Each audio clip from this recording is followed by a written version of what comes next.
Les pertes en vie humaine, y compris des femmes et des enfants, causées par des affrontements entre des groupes armés et d'actes délibérés de violence sont intolérables. Puis, le meurtre récent du bâtonnier de Port-au-Prince, Maître Montfarnier d'Orval, a été un coup particulièrement dur contre les efforts des défenseurs d'un meilleur état de droit ici en Haïti. En ces circonstances tragiques qui se multiplient, mes pensées vont aux victimes ainsi à leurs familles et leurs proches. La construction un pays plus stable, démocratique et prospère ici en Haïti est une priorité pour le Canada dans sa relation avec le gouvernement d'Haïti et le peuple haïtien. Je souhaite saisir cette occasion pour réitérer l'engagement du Canada à travailler avec le peuple, le gouvernement et la police nationale d'Haïti pour faire une police professionnelle au service de l'état de droit, de la sécurité des citoyens et du respect des droits humains. La signature aujourd'hui d'un protocole d'entente concrétise la volonté continue du Canada d'appuyer le gouvernement haïtien dans sa démarche de professionnalisation de la PNH et la lutte contre l'insécurité. La Police nationale d'Haïti, qui a fêté ses 25 ans d'existence en juin de cette année, est une institution jeune, mais qui a bénéficié depuis sa naissance de l'appui constant et multiforme des Nations unies, de la coopération bilatérale et internationale. Le ministère de la Justice et de la Sécurité publique, par mon organe, tient à remercier l'ambassadeur du Canada pour tout l'appui apporté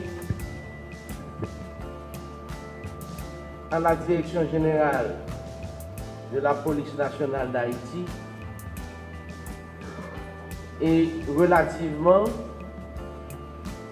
à ce protocole d'entente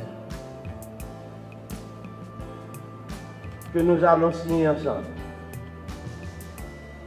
Le ministère de la Justice et de la Sécurité publique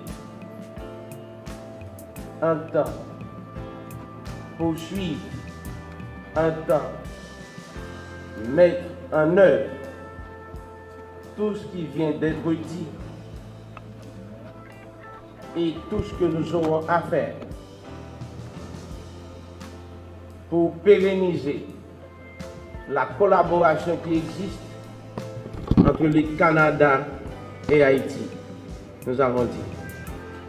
L'exercice de ce matin est d'une importance capitale, qu'il s'agisse d'une initiative inscrite dans le partenariat et des relations stratégiques qui lient la République du Canada et Haïti, dont l'engagement de longue date envers notre pays le positionne en tant qu'un des principaux partenaires bilatéraux. Je souligne également que la République d'Haïti est l'un des plus grands bénéficiaires de l'appui canadien dans les Amériques. Monsieur l'ambassadeur, le président de la République s'est maintes fois exprimé avec force sur la nécessité d'une nouvelle manière de coopérer. Au-delà des discours, c'est par cet acte que les partenaires techniques et financiers peuvent nous convaincre et que nos priorités sont réellement prises en compte. Cette cérémonie d'aujourd'hui est un signal positif et un pas dans ce sens.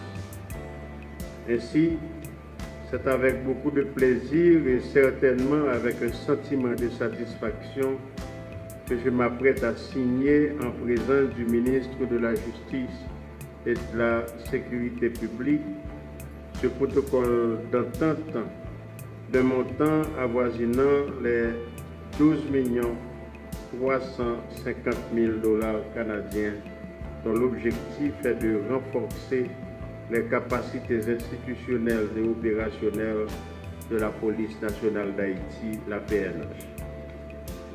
La police ne symbolise pas seulement la force, mais également la justice, puisqu'elle est le plus souvent appelée à juger avant les juges. On comprend donc que les policières et policiers doivent être perçus et doivent être des femmes et des hommes de haute conscience. C'est dans cet esprit que le premier volet vise à veiller à l'intégrité du corps et lutter contre toutes les formes de corruption qui sévissent en son sein. Pour avoir une police professionnelle, il faut passer par le relèvement de l'institution et le relèvement entraîne la confiance de la population. Mesdames, Messieurs, le pays a consenti beaucoup de sacrifices pour la République, dispose d'une police à la hauteur de ses besoins.